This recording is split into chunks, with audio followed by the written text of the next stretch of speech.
da fallalatta suwa an sani da faɗar la ilaha illallah eto musulmi, amma suwa ne ya fice yan tijjaniya. Yan tijjaniya su ne ya fice don su kullum cikin la ilaha illallah suke. To ka gani abinda muke kiran su yi kokari su kyautata aqidar su, wannan kalma mu ne musu albishir, wannan kalma da sun karika su ci gaba da riƙunta.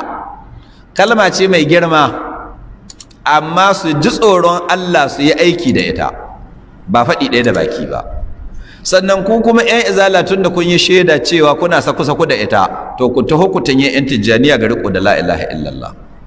Ba na ce ba ku riƙe da ita, duk muna riƙe da ita, amma dai sun fi mu riƙo da ita, sun fi mu faɗin ta hakan ga nuna da yawa.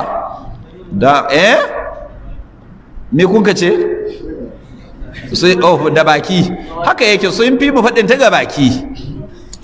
To mista bakin ku nauyi ga faɗin ta, kalmar ƙware ce ko ba ta ƙware ba ce? To don mi ba ku nan ku na yi nauyi ko 'yan izala ga faɗin ta?